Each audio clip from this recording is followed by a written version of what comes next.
As a member of the majority vote in this previous decision, I now make the motion to close Herman Bunderson Elementary. With that motion by Board President Nancy Kennedy, the Box Elder School District Board of Education backtracked on its recent decision to not close Bunderson Elementary and now has voted to close Bunderson Elementary.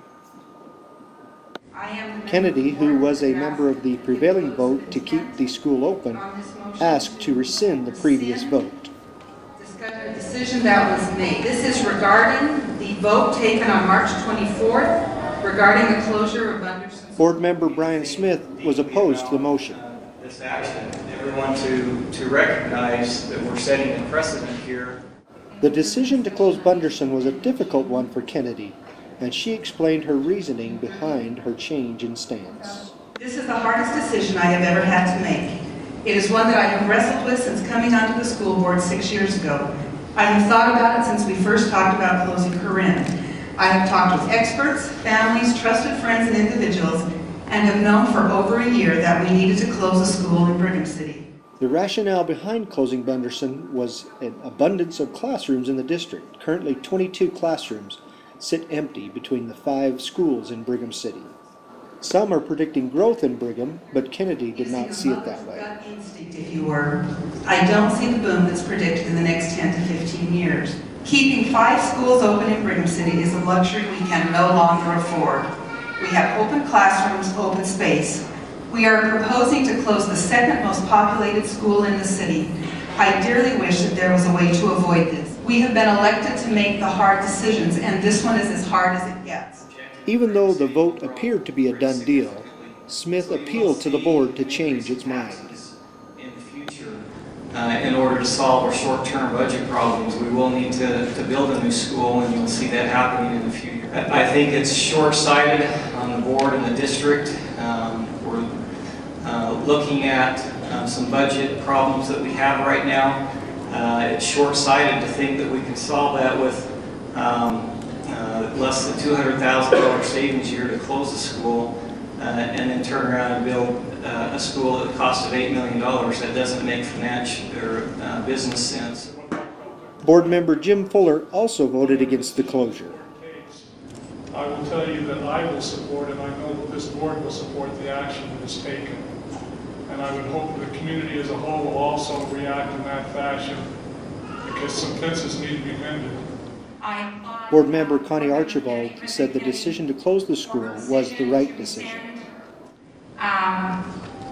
It has been a long process, and having sat on the board for 6 years, I can tell you that this has been a long time in coming, but it is the right decision for the right reason. Members of the Bunderson community were understandably upset with the school's closure. Because of the things that have transpired, many parents and staff members of our community, the Bunderson community, have much fear of how they're going to be treated if they get moved to a different school, including the students. We felt that it was as if the entire $4.5 million budget has rested safely upon Bunderson's shoulders, and only that if we close it will be fixed. I am disappointed that Bunderson was put in jeopardy again tonight. We felt like we had a bit of a reprieve, and I know it's been a hard process for you, and I don't take that, make that lighter. But having your school put in jeopardy one time in a year is very difficult. Having your school put in jeopardy twice is just really frustrating. I've been very frustrated and quite disappointed, along with many of my neighbors and other parents of Bunderson children. And I know that the decision has been made. I know that most of our comments and emails have been falling on deaf ears. This doesn't sound like a budget issue to me. It sounds like it's more of a personal issue. Board member Lynn Kapner assured the audience that the decision was correct. And we can only perform emergency repairs on that. We strongly feel that we are offering all of the students in the Brigham City area a better education by closing one of the buildings in this community. With the public comment period over, Kennedy called for a vote. The purpose of closing Herman Bunderson Elementary. All in favor of saying aye and closing the school, or all in favor of aye and closing the school, say aye. Aye. Raise hands. Those opposed.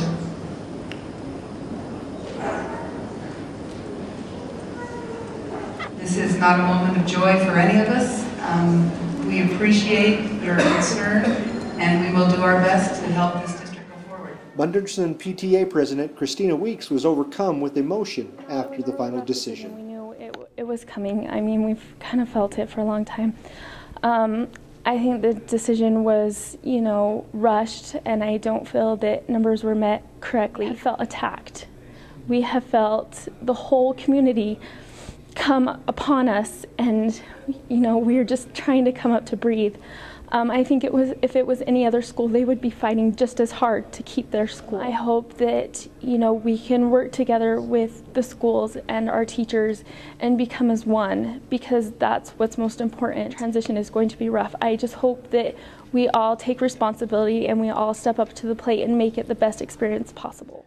So now the school board and members of the Bunderson community begin the transition to a new school next year. Personnel will be transferred and boundaries will be changed as the school is shuttered at the end of June this year. For The Leader, this is Greg Madson reporting.